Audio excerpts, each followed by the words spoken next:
What is up, everybody? Welcome to round two of the doubleheader. Today's doubleheader. This is episode number 69 of In the Trenches, presented by FOMO, and we are joined by I was saying backstage, a man that has been on the In the Trenches vision board for guests, like best guests I can think of to have. Trader Bane. Thank you. How are you, brother? It is a pleasure. I'm doing good, man. I'm doing good. Thank you so much for having me. I'm excited to chat. I'm fucking stoked. Let's get into it. You opened a FOMO account like a week ago?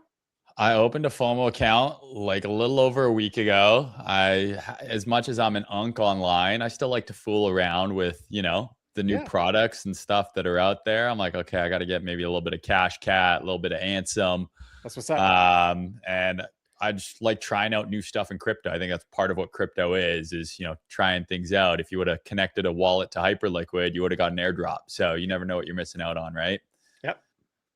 Yeah. What do you think of so far? Anything that's spoken to you, surprised you? How are you feeling? Any suggestions for the team? In terms of like a mobile trading experience, it's really good. I think it's really slick. The app's super sharp. I don't know if there's an app or trading platform out there that has a better implementation of SocialFi that I've seen so far. I love the feeds. I love that you can write your trade thesis, see what other traders are doing, their trades, the leaderboard constantly updating. I think all of that stuff, it makes for a very sticky app, and it's super cool to watch. And for an old guy like me, a plumber, according to the new CT Zeitgeist, being able to trade cross-chain without having to bridge is huge. I mean, one of the things that I think limited me last cycle in terms of trading some of the newer stuff, because I like to dabble, right? I'm not some expert, was like this idea that I had to have money on every single chain. If I wanted to be able to catch all these quick rotations and opportunities. It's like, well, you can do this all with one balance. And then I know you guys got perps now, which I think are powered by Hyperliquid. They are.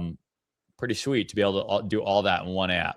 Nice. Glad you're liking it. I'm excited to continue tracking your moves. What is the thing that is surprising you the most about the market right now? I think that nothing surprises me anymore after being around for so long. Like, I would say that CT is pretty hostile right now. And that to me is very common when the market's not doing a whole lot. I know people are saying that the on-chain trenches are back and that, the bottom's in and whatnot. But if you look like objectively at Bitcoin, for example, we're kind of the same place we were at the start of summer. Like we're 4 or 5% off of June's low. Right. So when price goes sideways, we get these periods of low vol, at least in the majors. I find that's when people start to turn on each other and start arguing and fighting. And the best remedy is always a bit of a little bit of green in the charts, a big green candle. So hopefully we get something like that soon, or it might get worse. But yeah, I mean, I think this is just kind of typical, bear market kind of activities. I do think we're coming to the end of the bear, which is a good thing. But yeah, I mean, after a while, bro, you've kind of seen everything. It's crazy. Just different iteration of the same thing. For sure. So, we jumped right into it, and a guy like yourself, it's hard not to assume that like everybody knows you, but FOMO is onboarding tens of thousands of new people into crypto every single day. So like there are people that are going to watch this that have no idea who Trader Bane is. Can you give us like the elevator speech? Yeah. The elevator speech. Give us your history in this thing, man. Sure. So I've been on crypto Twitter, believe it or not, all the way back in 2014. Okay. I found out about crypto through a friend very, very early on. Didn't take it seriously initially and kind of caught the tail end of the bull run from 2013 going into 2014, where I made a little bit of money very quickly. I thought I knew what I was doing, and I proceeded to lose all of that money and much more. When the market corrected and Bitcoin went down, 87, 88%. I was buying altcoins. I was on Twitter posting charts of random stuff that doesn't exist anymore. And I got burnt pretty bad. And that kind of turned me off of the space for a little while, which I think is pretty common for most people. You come into something, you have a bad experience. You're like, screw this. But what it did motivate me to do was to learn how to trade. So over the next few years while working, I taught myself to trade Forex, I was doing a little bit of options, things like that, but really understanding how to mark up a chart and, find an entry, manage my risk, all of the boring stuff. And when crypto started to get hot again in 2016, 17, I kind of got back online. I'm like, I wonder if the stuff I've been learning in these other markets will work here. And they did. Charts are charts everywhere. It doesn't matter how small the market cap is or how big the asset is. It's really just a representation of the participants, human behavior. So Sure. there's parts of TA that work kind of ubiquitously. And so I started posting and I kind of started to get a little bit of motion, as the kids would say back then. I made more money in 2017's bull run and kept it, which was, I think, the most important part. And then the rest was kind of history, man. I went full time 2020. Obviously had a pretty big account at that point, sold my prior business and was like, I'm going to go into this both feet, content creation as well as trading. Mhm. And then 2023, I launched my company Breakout, which is a prop firm that was crypto only when we launched. We've recently expanded to offer some TradFi assets as well, and ended up selling that to Kraken in 2025. And here we are today. I'm, approaching 40 and still doing it, man. Fuck me. What a story. Yeah. Tell me about like was there a moment in your trading life, like a trade in particular, that signifies kind of like a crossing the threshold of I really don't know what I'm doing to I think I've got some kind of edge here. Yeah, I mean, it took me a few years before I was even remotely close to making money. And then I kind of got to break even and then slightly started making money in kind of 2016, 17. The thing that's very difficult about crypto is you can oftentimes confuse skill with being a bull in a bull run, right? I think that's what a lot of people suffer from. They long every dip, it works, they size up, they get more confident, and then they give it all back. They round trip, right? So for me, I think in 2016, 17, when the market turned over, which was, I want to say November 2017, I believe was the top, it was right around 20K. Um, I started shorting the market. And that was something that was still very new to markets, was the ability to short in general, or even just cash out, right? Because stable coins weren't even really a thing until later. So shorting the market and also just taking money off the table or holding it in Bitcoin. So back then you couldn't maybe go to a stable coin, but you could get out of your altcoin back into what we considered the base currency, which was Bitcoin. Sure. That to me gave me kind of the confidence. Okay, I'm actually playing this right. Like Bitcoin's stronger than these altcoins. Bitcoin had that staying power. I was one of the few people who didn't believe that the 6,000 floor was going to hold. If you can believe, Bitcoin used to be $6,000 and then it dropped like 50% to 3,000. So I would say that bull run is kind of what solidified it for me, being like, okay, I might actually have an affinity for this.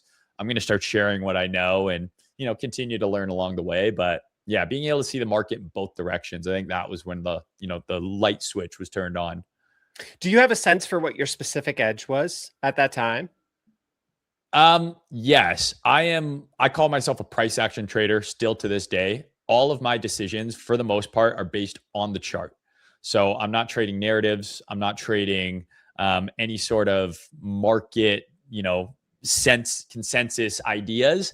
I'm looking at the chart. Everyone says this coin's looking bullish. Everyone's tweeting about it. Rather than buy it, I go look at the chart. I'm like, is there a reason to be bullish on this coin or bearish?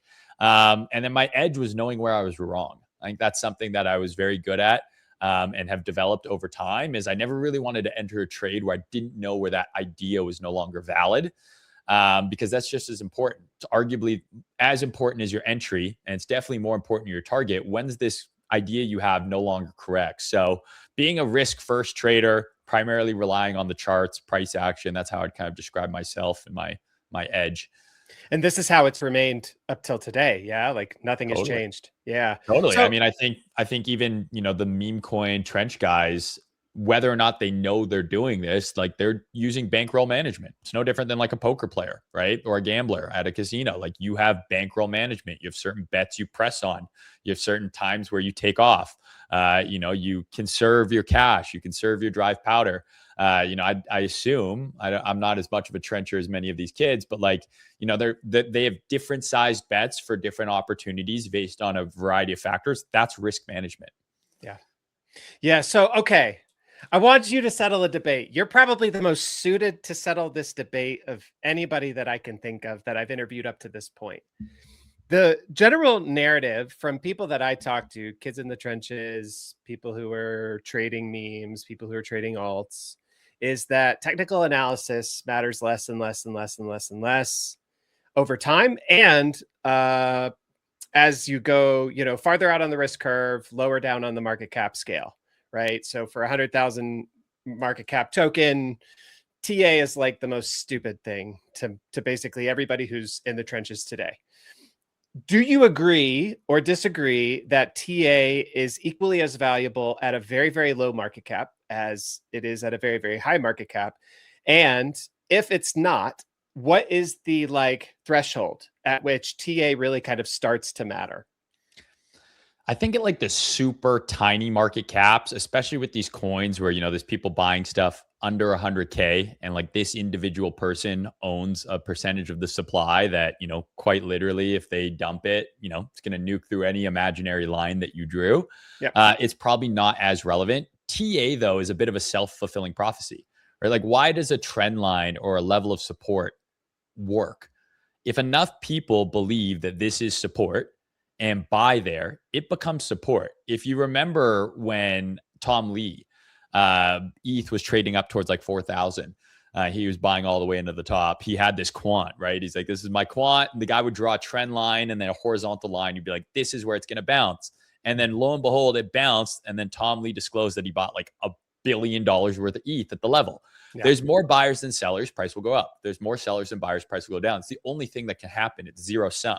Yeah. So it's a bit of a self-fulfilling prophecy. And really, it's a representation of human psychology and how people feel at different levels of the chart, different levels of the parabola. If you look at that Wall Street cheat sheet that I'm sure you've seen kicked around on social media in the past, where it's the bull run, euphoria, depression, all that thing, those are humans' emotions it's describing. Now, it might not perfectly map onto every single altcoin chart, but if you look at a lot of these meme coins, they go through this boom and bust cycle that every other market does. So it makes me believe that it's still relevant. I think at those super tiny market caps where there's not as many participants, sure, maybe not as relevant. But once there's some decent money in the coin and there's people who are absolutely painting the chart and controlling supply, they do it in a systematic way that ascribes very well to using technical analysis to try and describe what's happening. If your viewers want a very interesting read about early days altcoin market making, essentially painting the chart, look up Wolong, WOLONG, The Art of Deception. So this guy wrote this, I don't even know what to call it. It's like a blog post, basically the game of deception, excuse me. But you can just Google Wolong, the game of deception. Okay. And he basically describes like the running of a pump and dump for an altcoin, which is effectively what all of these things are, right? The people who are in early want to see the price go up as much as possible to dump it to, buyers at a higher price. I don't care what the market cap of your coin is if you bought it early and you want to see it continue to go up and you hold a bunch of the supply, it's in your best interest to continue to buy, not sell, right? Push that coin higher. So Wolong, OG plumber, I think like the article's got to be over 10 years old at this point. Maybe even older than that. Worth looking into. And you can really see some similarities between meme coins today and what he was talking about back then. Okay, nice. So, when you go to look at a chart, you're looking for what specifically are you looking for that tells you like, yeah, I want to get into this position? So I am primarily trading the majors. So they have chart history. So the first thing I always do is I go to the highest time frame available that's relevant. Obviously, I'm not going to go to the yearly chart on some coin that's only been out for a year. Sure. But I'll go to the highest relevant time frame. Maybe that's the monthly, maybe that's the weekly. And then I'm always looking to the left. So if I'm looking to buy something that is pulling back, I want to look to the left and see where potential areas where buyers might step in are going to be. And if I'm selling, I'm looking to the left and I'm looking prior areas where I think sellers might step in to continue to move price down. So it's really a top-down iterative process where I go from time frame to time frame and I'm cycling down, finding areas that I believe are interesting. Obviously, the high time frame areas are going to be huge. But as you zoom in, you can refine these to smaller and smaller and smaller levels until I get to the time frame that I want to execute on. Maybe that's the daily, maybe that's the 1 hour chart. And I'm actually looking for that pinpoint entry. I'm looking for a clue that buyers are actually interested in stepping in. And those can be very nuanced, right? If the weekly chart is very bullish, it might look super bearish on the 4 hour chart. But in reality, we're just pulling back before a weekly high or low. So what I might look for on the lower time frame is that kind of syncing up with the high time frame. So if I believe the weekly is bullish and I think, okay, this level is where I think buyers might step in, I want to go and see, okay, well, is the hourly starting to flip bullish? Is the 4 hour starting to flip bullish? Okay, this might be a clue that we're actually starting to sync back up with the high time frame trend. So really it's about top-down analysis and then looking for that alignment between the low time frame and the higher time frame. This is obviously, I think, a lot more relevant on majors, TradFi, all that kind of stuff. When it comes to meme coins, I think there's a whole other game at play here when you can actually look, especially now, at the holder distribution and where they bought, right? And you can see, like, if I own 1% of some coin and I bought it down here and it went up like this, okay, well, am I going to want it to come all the way back down to my entry? Probably not.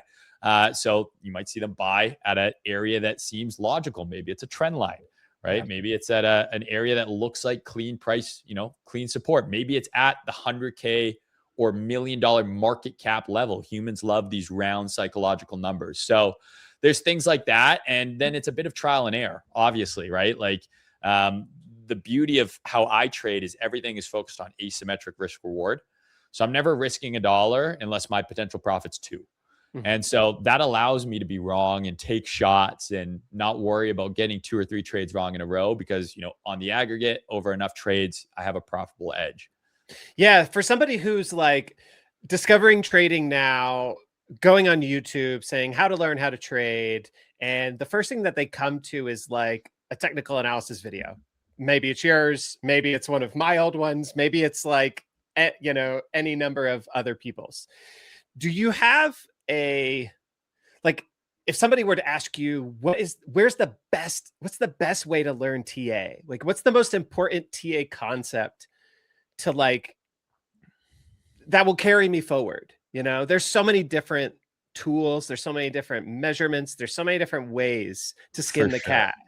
100%. I mean, I know excellent traders who use all the indicators you could imagine under the sun. I don't use any, right? So totally, there's many ways to play the game.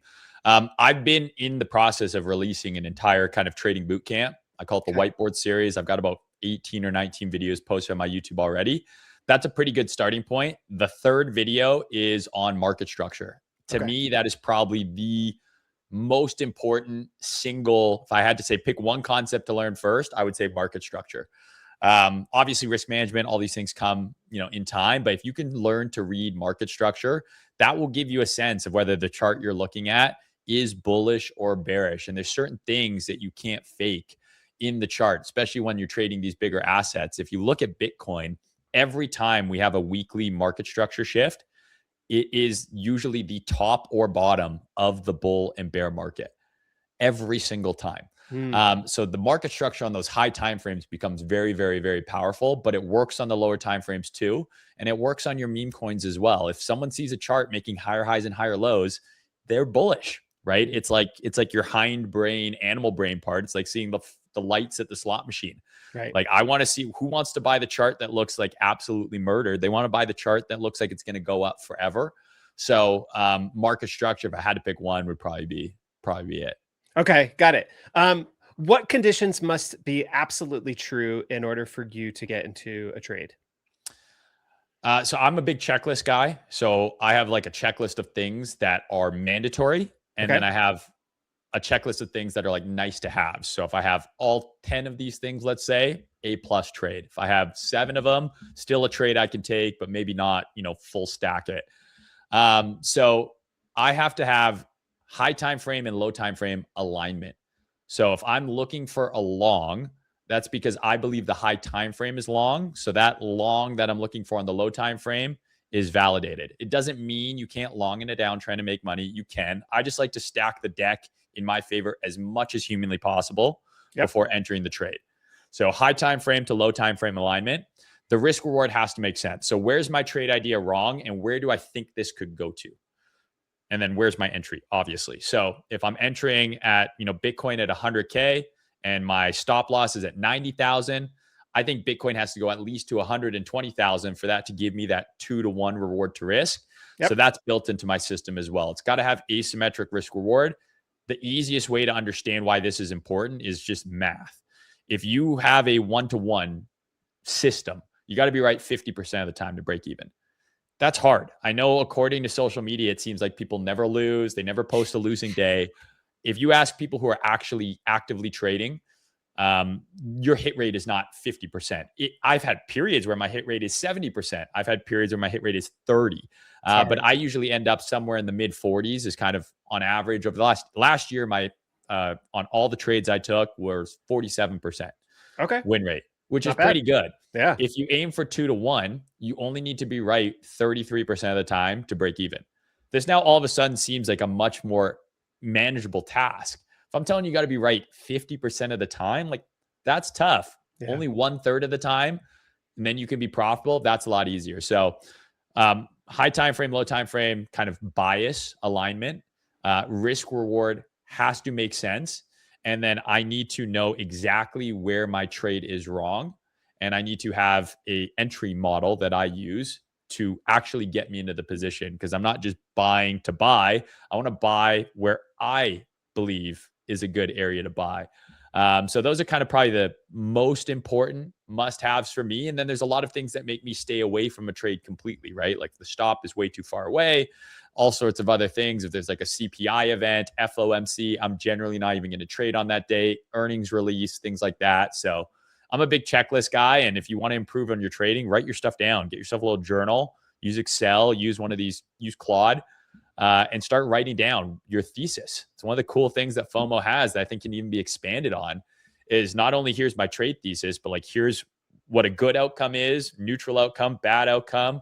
What's my entry? So when I first started, I had a journal where I put everything, screenshot of the chart, entry, stop, target, the reasonings why, my expected risk reward, what was the actual risk reward, how was I feeling when I took the trade, like did I enter and then I start sweating immediately? Like that's a data point. Maybe I'm over risked, maybe I'm not as confident in this trade. So it's all about collecting data, and then once you have that data and you can build out your edge, it's sticking to those kind of core principles and you'll do good. And you're still committed to that process of journaling today? Not nearly as much as I used to be, because I'm not trading as much as I used to be. Early on, I was day trading. Like I was taking trades every single day, ideally, partly because I was addicted and I was gambling a little bit. And when you're trading on the lower time frames, you get more kicks at the can, right? More at bats. So when you're learning, especially, it's almost better to have more input, right? But now, because I'm running a business, I'm older now, I got a wife, I got all sorts of other stuff going on. I don't have the time that I used to. So I'm usually just swing trading. So those, it's not as important. And I know what I'm doing at this point. You know what I mean? It's not saying that I don't practice at all and I don't do any sort of prep. I still go through the motions, but it's like committed to memory. Like I used to have the checklist on like a sticky note on my monitor. Like now it's cemented in here probably until the day that I die. It's amazing. I've gone down the list just in the past week. I've been hitting like people who, when I first got into crypto, people that I found pretty early on. You're one of those people, and everybody has told me that. Like everybody has pushed the importance of just like take the time to write about the things that you're trading, why you're trading, why you're getting in, where you're getting out, how you felt, all that stuff. And it feels like very much a lost art to some degree. I don't know if that's just the internet making everything faster or what that is, but I think part of it is where we are culturally. Everything is like hyper speed now. Like, TikTok's like you got 10 seconds to catch me or I'm scrolling, right? And the trenches, it's like average hold time is, 1 hour and 5 minutes. Like it's just a different place in society where I think people are, they want to get rich quick. They want to make money fast. They want to expedite the journey. I get that. We all wanted to do that. But I think a lot of people don't put enough importance on the aspects of trading that aren't entering the trade, the chart, the TA.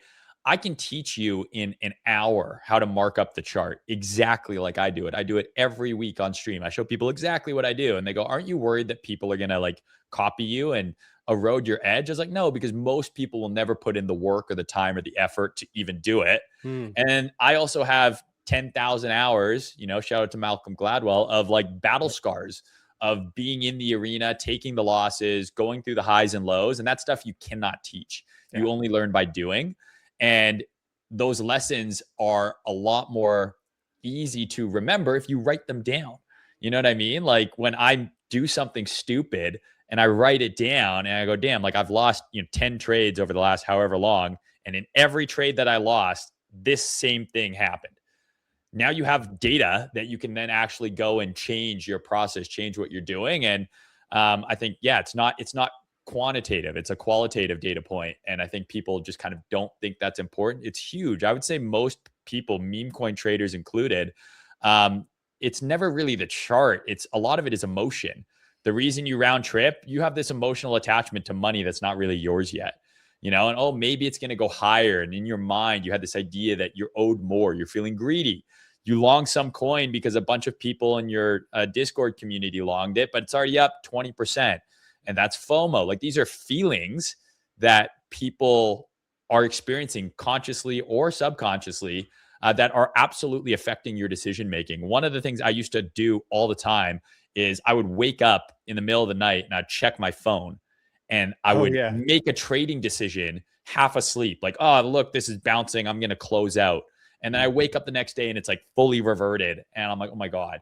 Right. And so it's like, okay, my phone's on airplane mode at night now. Like there's no, just things like that. And I know you like trenchers experience that, when you hit a lick and you're like, when do I TP? Right. Well, this thing's in price discovery. There's no charting is really going to help you out here. Now it's kind of a battle of, kind of how long are you willing to hold this? Do you have, levels, things in mind? Can you manage your emotions as this goes parabolic? If it pulls back, are you going to freak out and, full stack out of the trade only for it to bounce again? That kind of stuff learned by doing, but writing it down really helps, kind of commit it to memory. Yeah, for sure. What percentage of the time are the trades that you take solely your own ideas?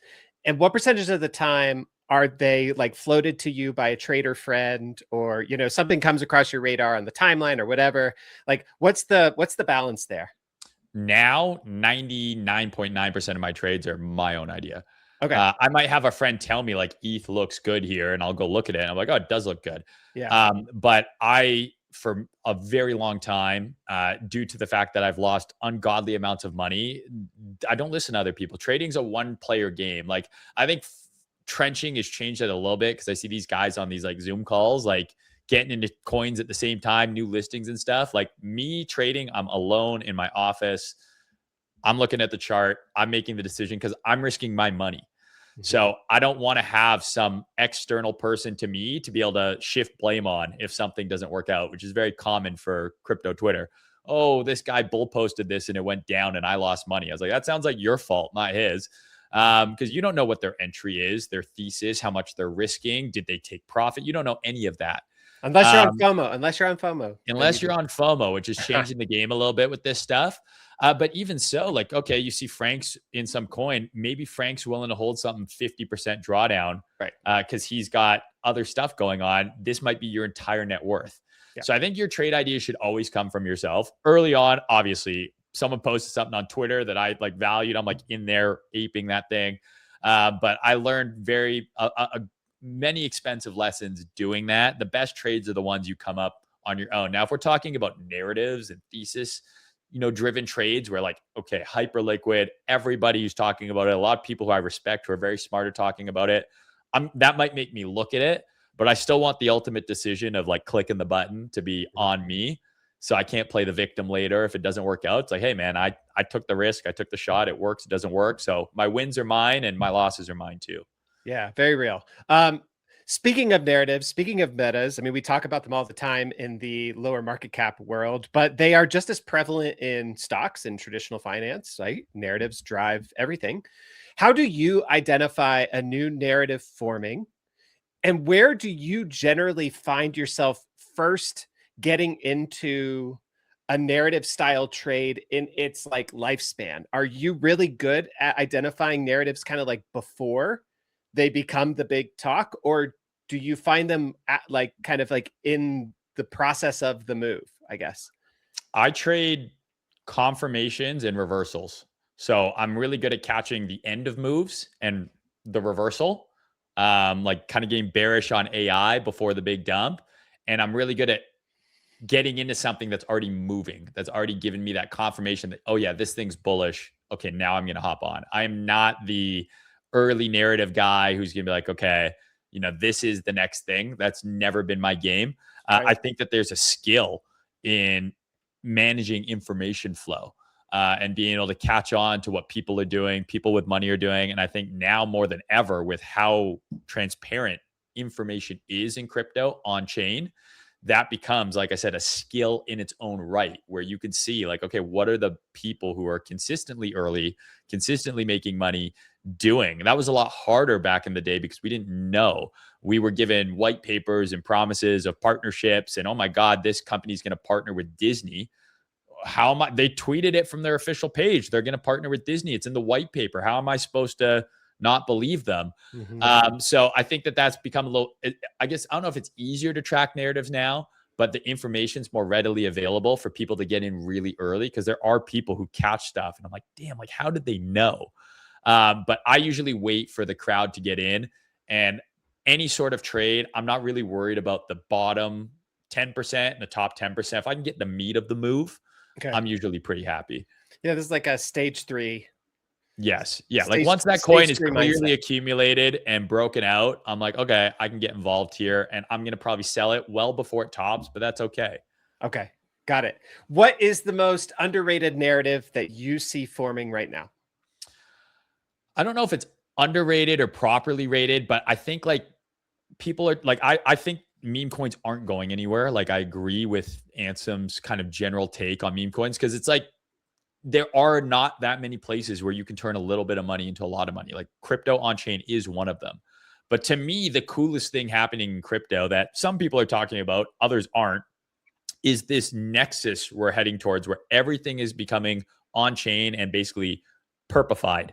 Mhm. Like FOMO's doing it, Kraken's doing it, Hyperliquid's doing it, Coinbase, Robinhood doing it. Like you're going to be able to do everything that you kind of want to do in financial markets on most of these apps in the not too distant future. Not just crypto anymore, single name stocks, pre IPO markets, prediction markets, sports betting.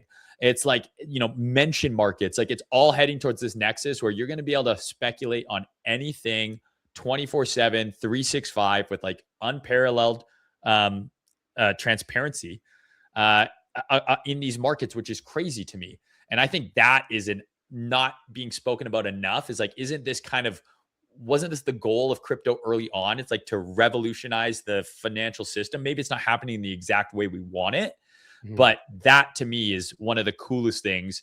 Maybe, and how do we speculate on that? Is it just by longing Bitcoin? I don't even know yet. What's the best way to express the bet that like everything's going to have a perp in a year's time? I don't even know if there's a proper way to get bullish on that, but that does make me very bullish on crypto overall and just what it's doing with TradFi. Like when the Iran war started and oil was trading on the weekend on Hyperliquid, and then the Yeah, actual oil market would open up and price would snap to wherever it was trading on Hyperliquid. I'm like, that's crazy. yeah. Like that's crazy. And so to see this kind of become more normalized, that to me is, I think, underrated narrative right now. What about overrated narrative? Where's everybody paying attention that it's like that shit's over? Uh, I don't know if it's over. I just think people have, and I think part of this is like meme coin psychology over the last cycle is like people are very short term focused, and I think something that's overrated is this is like no longer holding anything for any significant period of time. People talk about, oh well, the altcoins back in the day went up so much, everyone made money. It's like that's because people were willing to hold coins believe in them, even though they were all scams. And they kind of had more of a Murad mentality where it's like, hey, if we all kind of hold this thing and buy it and believe in it, maybe it will go up. Whereas I think right now this PvP culture is a little bit overrated, but I think that could also be the unk coming through in me because I just like can't compete. And I'm like, you know what? Like, if this is what the kids want to do, I got Fortnite a long time ago. And I was always a big Call of Duty guy, like I played Halo and I was pretty good back in my heyday. And I got Fortnite and I'm going around, right? And I'm like shooting stuff. And then this guy comes up to me and builds a tower in 5 seconds and is now shooting at me from like 100 feet in the air. And I'm like, yeah, no, like I'm washed now. My Like time has come. Yeah, my time has come. I'm going to go back to playing like, RPGs that are single player where no one can come and kill me while I'm trying to have a good time. It just got too sweaty.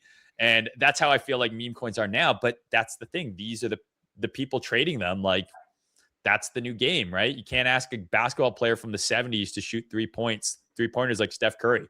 That wasn't the game back then. That's what the game is now. Do you feel like that's the thing that's changed the most about the markets from your time when you got into them to now, is just that the participants and their style is what's the most different? I mean, a little bit. Like, I think things are happening way faster now. Like, we're seeing these bull and bear markets on altcoins that it might be a month where this coin has a run, where in, prior years, like this coin might run for an entire year before it goes to zero. Like, it's still going to zero. They all are, but it had, a bit longer. But I think it's just like, I think it's Winston Churchill, like, history doesn't repeat, but it rhymes. Sure. Nothing's different. It's just bigger. And it's similar. There's more people exposed. There's more money in the pool. So it's just kind of evolving, if anything. And I think that's a good thing. Like, that's normal. You know what I mean? If it was the exact same as it was 10 years ago when acquiring Bitcoin was a much riskier proposition than buying it with your credit card on Coinbase, I would be shocked, right? So like, that's just the nature of the beast. The stock market, you used to have like a stock broker. They used to trade on the floor. Now you can trade from your phone. So I think it's just different, and that's the natural course of things. So like, I think it's fun to join in on the, old traders or plumbers. Like, that's the same conversation LeBron James fans have with Michael Jordan's fans. Like, well, LeBron would dominate in his era. It's like, yeah, but he's not in his era. He's in this era. You know what I mean? So that's just what it is. What is your sense for like the key skill that a new trader, and maybe I would almost just say a new participant, maybe somebody who like literally took their first trade in the past week, what skill do they have? What do they bring to trading today that actually like really serves them, that perhaps somebody like you or I, who's been around for some years doing this, doesn't have? They're not jaded and they have hope. You know what I mean? I've missed out on a lot of trades because I'm a curmudgeonly old man. And I'm like, this thing's a scam. And it was a scam, but it went to $3 billion before it went to zero. Yeah. So like, who's right? Like, I thought WIF was a joke. WIF is down 99%. Am I right because I called it a joke? But it went up to $3 or $4 billion before that, right? So I think having kind of not being jaded, having that, that hope and that still like eagerness to try something new is a valuable skill. And I think if you can come into this thing and be willing to take risks and understand it's a learning process, like, to me, it's like baptism by fire is part of crypto. Oh, you're onboarded by the president launching a meme coin and annihilating you. Welcome. You just paid your tuition. Can you now stick it out? And I think being able to stick through and survive is one of the easiest ways to become successful in this game. Like, I have a lot of friends, man, who are literally not here anymore, and I'm like, what happened to this guy? Like, I thought he was so great. And it's like, they quit, they gave up. Some of these people are literally no longer here. There's more, unfortunately, RIP. And then there's a few of us who are still around from the old guard. And that's going to be the same this time too, right? The people who stick through it when things aren't great, you get to enjoy when things are awesome. Do you believe that you inherit the market that or do you inherit the mindset of the market that you come into as a trader? I think a little bit, right? Like, I think people who learn to trade in the bull run are fundamentally different than people who show up in the bear market, right? Because people who are in the bull run, there's no top, long every dip, just be a bull. It's the best. Yeah. People who show up in the bear market are like gonna, initially, when I learned to trade in the bull run, when the bear market came, I longed every dip. It didn't work, right? Yeah. If you learn to trade in the bear market, you'll see these people when look at Capo, for example, Capo. Every high they're shorting. Oh, that's it. This is the lower high. This all the way to new all-time highs, right? So in a sense, yeah, you kind of inherit the market that you learn. But the key is, can you learn and then change your behavior and your pattern and realize, yes, this market's going to go up or down. Look at Leopold Aschenbrenner. Like, he was right with size early, with conviction. Yep. And what killed him was leverage, flying a little too close to the sun. And a lot of the names that he got liquidated on to Citadel basically had to sell all his positions, bounced, 30, 40% immediately after. He's going to learn from that. He's a very smart guy. But even though there's revenue, there's demand for all these companies, people are still super bullish on AI, the market can go up or down. And the moment you learn that, you're going to become an exponentially better trader. Like, nothing goes up forever, no matter how great it may seem. It's going to fluctuate. It's going to ebb and flow. And, it takes, I think, a little bit of getting burnt hand on the stove a few times to say, okay, yeah, like, now we're going down. I have to change, how I'm trading, my behavior. Yeah, for sure. What's the thing that you do that has nothing to do with trading that influences your trading the most? Ooh, this is a good question. The gym. Um, I believe the gym and just like health and fitness in general has a massive influence on your trading. If I'm feeling good, sleeping well, eating well, I'm exercising, I'm getting out of my dark little Cave. office, seeing the sun, you know what I mean? Yeah. Um, I believe that this makes me a better operator in everything that I do, my relationship, my business, and my trading. I have gone through periods where I was unbelievably unhealthy and trading health for wealth. And it would work for a period of time, but there was always kind of a burnout point where I'm overtired. I'm not in a good place mentally because I've been staring at the screen for 12 hours a day. And then you mess up. And then all of a sudden, you had a month of great work and you gave back half of it because you were burnt out and just like, ground yourself down to the bone. So yeah, I would say the gym for all those reasons, but also discipline. Yeah. Right? Trading requires very good discipline. It's hard to go to the gym consistently and do the right things, progressively overload with, more weight every time. Make sure you're eating, make sure I don't want to go to the gym after this call, but I'm going. Yeah. That takes time and discipline. And that, I think, translates to trading too. Got it. Okay. I talked to OSF earlier this morning and I asked him to come up with a question for you. And he wanted me to ask you, he said, you're somebody who has taken a lot of risk over the years. You've made a bunch of money. You lost a bunch of money with FTX. You sold Breakout to Kraken. So you've made all of your money back, presumably, but you've likely been burnt out before and probably multiple times over. He wants to know, what is the thing that like keeps you in the game today? I think if you have the burning desire that many of us people who get into markets have, which is, I want to have an extraordinary outcome and life outside of what the norm would be. I grew up in a family of like dentists and doctors. I went and got my accounting degree because I thought it would make my parents happy. I learned at a very young age that I just desired more. And that eventually led me to self-employment through trading and other things where I want to be my own boss. I want to be the steward of my own ship. I didn't want to have any limits on how much money I could earn. So I think from a very young age, I had that burning desire for success. Mhm. It's not all about the money.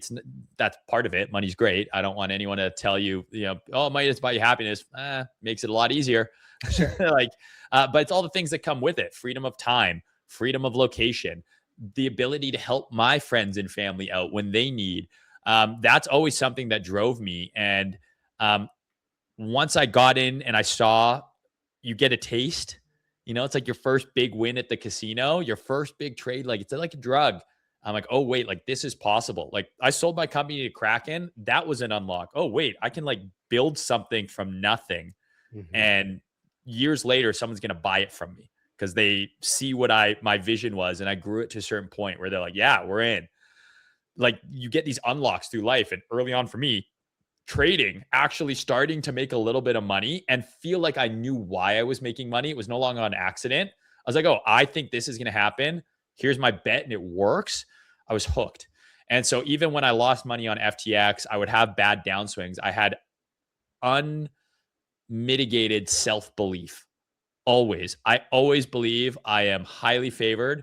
I am going to succeed at whatever I do, and I'm going to have the best possible outcomes at everything I try.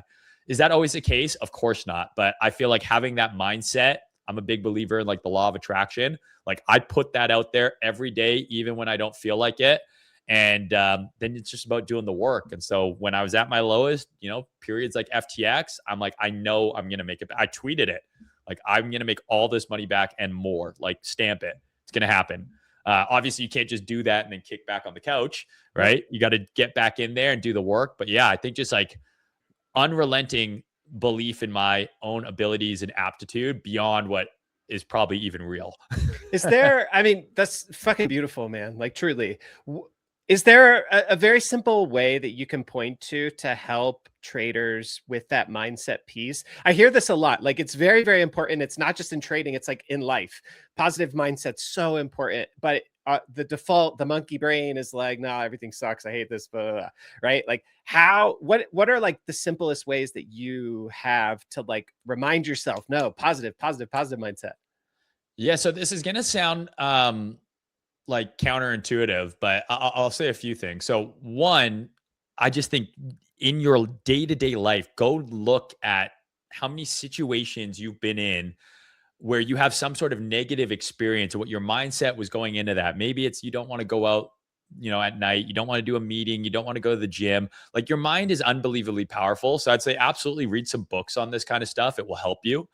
I journal it. Like I literally write down in a journal the things I am happy for, thankful for, the things that I am targeting, all of this kind of stuff. I do it every year. I break it down into bite size. Okay, here's how much I want to make in the year. What's that mean monthly? What's that mean weekly? What's that mean? What do I have to do daily to eventually get there? Stop comparing yourself to others. I think that's one of the worst things on social media right now is this comparison game where I can see any day on Instagram someone doing something way cooler than what I'm doing today. Like I'm doing this. This is awesome. I'm gonna go to the gym. I'm gonna go have a nice dinner with my mom. Some guy's on a yacht in Croatia, drinking champagne. Sure. You know what I mean?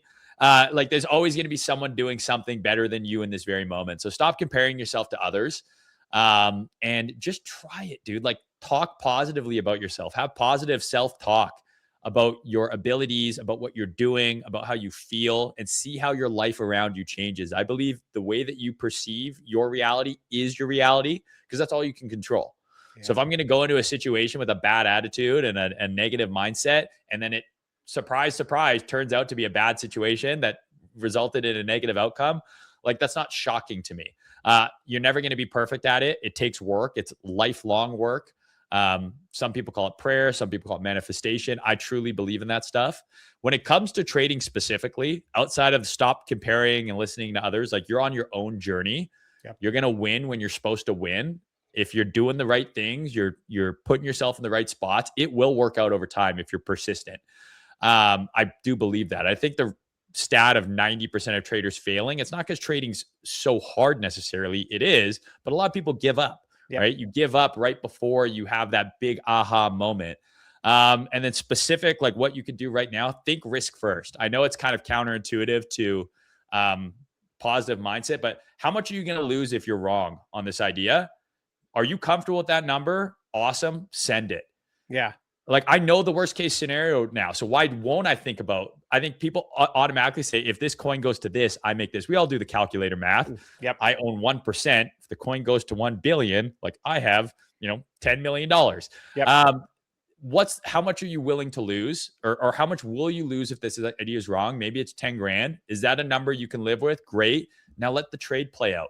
Assume it's going to work. Assume your idea is correct because you already know the worst outcome. It makes thinking about the positive outcome a lot more realistic. Fuck yeah. It's hard agree.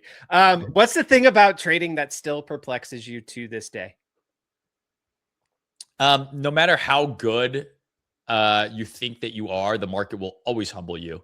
I've had trade ideas that I am so confident on. I'm posting them online. I'm sharing them in my Telegram. I'm like, this is the one. I'm putting my money on the line, and you just get smacked in the mouth. And sometimes it's things that are completely out of your control. The market's just going to do what the market's going to do. So I think that's the most interesting thing to me, is like we're all in this zero sum game expressing our ideas. And no matter how good you think you are, like you're not always going to be right. And I think you go through periods, especially early on, where you're on a heater and you feel like you can't lose, and you're on a losing streak and you feel like you're never going to win again. And just being able to step back and see the equity curve do this over time and stop getting lost in the, ebbs and flows in between. That's something that's always kind of, crazy to me, when you step back and you look at how far you've come and realize you've made mistakes and you've learned, and you're never going to perfect it. You know what I mean? Like, I'm a profitable trader. I'm never going to perfect the market or perfect trading. It's the greatest video game, greatest poker game that it's ever existed. And it's, only going to continue, I think, on forever, because that's just humans. We want to speculate, right? Yeah, for sure. What is, if a new trader comes to you and says like, how do I get started? What do you usually tell them? Don't. No, I'm kidding. Yeah. First of all, I would tell them to start by learning and absorbing as much information they can from good sources. We are unbelievably blessed with the amount of people who share free game on whatever you're doing. If you want to be a trencher, there's a ton of great guys who are sharing, like, this is how you do it. Like, that's how Orangey onboarded so many people early on. He's like, here's all the tools you need. Like, so there's great people in the space that you can go to and learn free game from. So start there, figure out what kind of trader you want to be, because that's different for everyone. One of my old mentors was like, think of runners. There's sprinters, there's medium distance, there's long distance. What are you? Are you a dad with a couple of kids? Day trading might not be for you. You got too much going on, but can you spend an hour or two a night on the charts? Yeah. Okay. Maybe you're this type of trader. So first, figure out what you're trying to do, get very clear with your goals, and then become a massive consumer of information. And then the real unlock is then do it, dude. You can watch all the YouTube videos you want. You can read all the Twitter threads. You can bookmark, everything you see on, I'm going to read this thread later, and then it falls into your, bookmarks, from 2 years ago. You never looked at it again. Do it. That's going to be the best teacher. You can only learn so much from a book, from a podcast, from a YouTube video. The best learning is actually getting in there, risk some of your own money. I'm not saying go in with your entire paycheck. Start doing, start learning, start trying, documenting your process, your experience, and you'll see yourself improve. And I think that's something that a lot of people, don't do. They expect to be good right away. It's like, it's easy to take free throws in an empty gym when no one's watching. When it's game time and you need to do it with real money on the line, it's a different thing. The only other piece of advice I would give is you probably need more money than you think before you consider doing this full time. A lot of people have this desire to be a full-time trader. I was making money trading well before I quit my regular job. You can do it on the side. You're going to want to have at least 6 to 12 months of like money. I'm good. Pay my rent, pay my bills, whatever I need to do. So you can focus on trading and not have to withdraw from that account that you're trying to build up to fund your lifestyle. Obviously, if you're young, I think you can be a lot more risk on with that. As you're older, that calculus changes. Yeah, definitely. Is there a arbiter of truth outside of P&L for somebody who's starting out, trying to figure out if they're getting better at trading? So how do they know? If you have a process, like we discussed earlier, like if you're like, here's the things that I need to take a trade. If you're following that process every time, the outcome is irrelevant. If you want to be process oriented, the outcome becomes a byproduct of the process over a long enough time. Now, obviously, if your process sucks and you don't have an edge, you're not going to make any money. But if you have, back tested, forward tested, you have enough data where you say, hey, if I do this every time over 1,000 trades, I make money, then the outcome is no longer important to me. Did I do my job, which is show up where all these boxes tick? Yes, I took the trade. Then I'm doing the right thing. So if you have a process, you're sticking to that process, that to me is really what you should focus on early on, is building those skills, because as things scale, you can't get tied to the numbers on the screen, or else you'll never be able to scale to really big numbers. Someone who risks $1,000 on a trade versus someone who risks $100,000 on a trade, the process in theory should be the same, or you're never going to be able to scale up to 100K or 10K. Because you might be like, well, 10K is 3 months rent. It's a vacation with my family. It's this, this, and this. Why would I risk that on one trade? It's like, well, if it's a amount of your account, you got $1 million, it's 1%, right? If I have $10 million, it's 1%. If I have $1,000, I'm still risking that 1%. So building that kind of process that the outcome is irrelevant, that's going to allow you to improve, know you're on the right track. And then the P&L, the scaling, all of that is a byproduct of repeating that over and over. If you ask any of the best guys, they are doing, there's common threads between all of their best trades, whether they're a meme coin trader or a day trader. Meme coin traders is like, okay, well, did these boxes check? Was the narrative there? Was the holder distribution correct? You can tell I don't know exactly what I'm talking about with meme coins, but like there's certain things that they're looking for. Sure. If they're saying, yeah, I'm willing to invest in this. You know what I mean? Oh, this guy who made $1 million on every other coin that ran super hard, he's in this coin. Like there's certain things, you follow that process. That's what you should focus on. Got it. Okay. What's the best advice that a fellow trader has ever given you? And who is that trader? Ooh, that's a toughie. Something I learned early on from a guy named Tom Dante, who's like, I know him. Yeah, OG, Forex Yep. indices trader back in the day. I took one of his Edges for Ledges course way back, and it was entering the trade and then removing the P&L screen from my monitor. I couldn't see it anymore. All I would look at is the chart. So it's trading the chart instead of your P&L. Yeah. Because it's very tempting to close a big trade when you're in the green. It's very tempting to close a big trade when you're in the red and you're like, I don't want to lose any more. But that's trading your P&L. If I think price is going to go from here to here and I'm right, or if it goes from here to here and I'm wrong, ideally I should be comfortable sitting in that thing until one of those two things happens. If not, if I'm exiting early, either to the upside or downside, something's gone wrong. I'm like, oh man, I'm already down $5,000. I really don't want to lose anymore. And then what happens? You close, it bounces straight to your target. And you're like, pain. And you got to do that. You got to make those mistakes. So yeah, trade the chart, not your P&L. And something that helped me early on was I would literally get rid of the P&L. I wouldn't look at it. I would, some exchanges will let you do this. I know in Silico Terminal does, where you can say, don't show me the actual P&L. Don't show me the balances. I just want to see the chart. Just want to see the candles. So I think that's probably one of the top pieces of advice I got early on. Okay. I love that. Two more questions for you. If you had to point to one thing that's kept you from really fulfilling your biggest goals as a trader, what would that thing be? And what are you doing now to work on it? It's funny.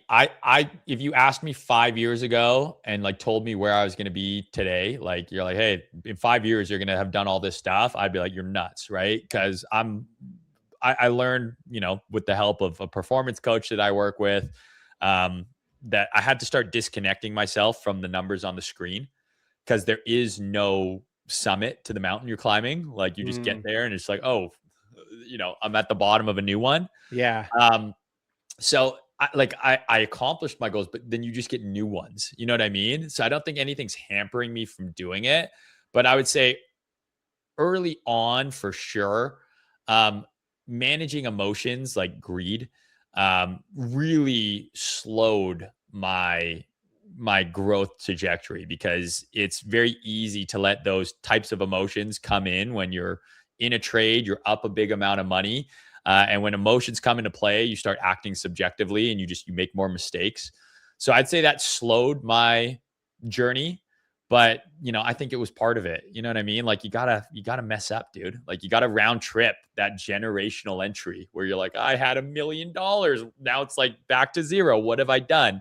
Yeah. But yeah, like trying to just if I could have learned to control my emotions earlier, I think I probably would have made more money. That's really hard in crypto, where it's 24/7, 365, constant information flow, constantly being smacked in the face with what everyone else is doing, their trades, the coin that you're not in. So trying to really master that. And sorry, I forget the second part of the question. Well, no, I think you answered it. Yeah, no, you Okay, answered it cool. because the second part was just, what are you doing to work on it? And you've really Dude. kind of answered it with this whole interview, frankly. Yeah, I listen, I do a lot of self-development work. I read a lot of books on that stuff, and I have coaches and mentors and people who are doing things and experts at things that I am not. And I Mhm. think it takes a level of like not having ego to be like, okay, I need help here.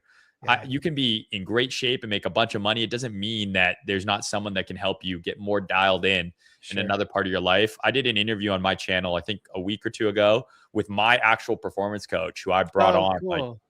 12 or 18 months ago. And like this guy changed my life. Like he just helped me get so much more dialed in, efficient in my process. And I paid him a lot of money to do that. It was worth every single penny because I feel like I'm better at my job. I'm better in my relationship. I'm better in just the things I need to do. So invest in yourself, man. Yeah, 100%. yeah, very, very No one real. else is going to. That's true. Yeah, Yeah. very true.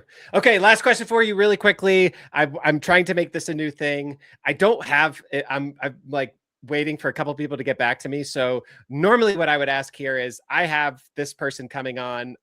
Do you have a question for them that I can ask? But since I don't have that for you, I'm going to ask you, who should I have on this show, and what is the most important question that I should ask them? Hmm. Can you run me off some of the guests that we've had on recently? Oh my God. I mean, just recently we had Mando, we had OSF, we had, fuck, you're going to put me on the spot and I'm not going to remember. Oh shit. Hold on. Let me go to my YouTube page because this always happens when I'm put on the spot. Okay, here we go. Here's what we had. We had um, Simple Farmer, the guy who started Stonk Brokers. Yeah. We had Rasmer. We had a guy named Logan Lim who made like a million two on FOMO in like 26 days. We had Boostry Ting, who was like one of the main guys in Kate. We had a young man named Sad Chrissy. We had Luca Netz from Pudgies. Love We Luca. we had Mead God, the guy who developed Pawns, the token launcher on Robinhood chain. We had Amit from Amit is Investing. It's been a pretty broad scope of people. Totally. You're number 69. I think if Lucky 69, I think if you can get Ansem on here, and this Yeah, is something I've wanted to ask him, and if I can help facilitate get him on here, I'll DM him for you because we talk pretty regularly, on the DMs and texts and whatnot. Because I've been trying to interview him too, because I want to just kind of get into his, because he's got Market Bubble now, right? sure. So he's interviewing people, he's talking about Ansem Coin and stuff on. I would love to ask him why he thinks this iteration of creator coins, because that's really what Ansem Coin is. It's the creator coin, is different than the iterations we've had in the past. Because this isn't a new phenomenon. We've had celebrities come into crypto, people with large audiences, with the idea of they're going to onboard retail. And what I would love to ask him is, does he believe that a creator coin like Ansem or another one is a better way for retail to get onboarded versus apps like FOMO, the direction apps like Kraken and Polymarket are heading, which is making on-chain and crypto more easily accessible to a wide audience? Because I still think that to me, like, I don't want to just onboard someone to crypto to onboard them to crypto and then they're in the trenches and they get annihilated. I want them to be able to say, hey, I can use this app to do all of these things, get my feet wet. And I think that money then trickles down on chain. But I'd be very curious of his thoughts on, which one of these does he think is better? Is this creator coin meta different than it ever was before? How does it end? Like, Yeah. what's the end state for Ansem? Yeah. Because the only way it goes up is if more people buy. But like, what happens if at some point people sell? The market want Yeah. versus what you guys are doing, other companies are doing, which I think is making getting access to crypto more retail friendly, which I think is equally, if not more important, coupled with education. So people know what they're getting into. I think that's Yeah. one of the things that kill retail is they come in, they get smoked, they don't know why, and then they leave. Yeah. Why would I come back? My brother was like doing meme coins last cycle, got annihilated. And now he's like making all this money trading AI stuff. And I'm like, yeah, I don't blame you. Like, these are real companies. And I think there's that missing piece, maybe, is education. And a guy like Ansem, who's clearly the leader for this movement right now, how do we bridge that gap? So not only are we onboarding the retail, but we're setting them up for some level of success as opposed to just getting their heads dumped on. Yeah, I definitely think that FOMO feels very responsible in that way. I mean, that's what this show is all about. It's like a perfect case study for what you just requested to exist, right? It's a little bit different from the way that you go about educating, but it's still with the same intention. So, yeah, as soon as I get him on, that'll be the first question I ask him for sure. Cool, man. Man, holy shit, dude. Thank you so much for taking the time to sit here and chat with me for an hour. It really, really means a ton. You're a fucking legend, and I've looked up to you a long time. You have taught me a lot about how to trade. So I really appreciate you. Thank you, bro. This was a lot of fun. It's awesome to see what you guys are doing. I wish you guys a ton of success. I already know that that's going to happen for sure based on the trajectory that you're on and where the market's at. I think you guys are timing this, really, really well as the market is starting to heat up again. I think you guys are going to be a major, major company to watch in the upcoming bull run. And yeah, thanks for the conversation, dude. It's fun. Yeah, cheers, man. Cheers. We're gonna bust our ass. And any last words for the audience? I know you said you live stream a couple days a week. You want to point? If you wanna learn how to trade, my YouTube channel's got a lot of videos. I have a trading boot camp that can kind of take you from 0 to 1. It's not the be all end all, but it's meant to be beginner friendly, get you comfortable using the charts, actually starting to come up with your own trade ideas. So check that out for sure. And I stream every Tuesday and Thursday at 3 p.m. Awesome. Trader man. Been a pleasure, man. Thank you so much for being here. Thank you. All right, gang. We'll see you soon. Take care.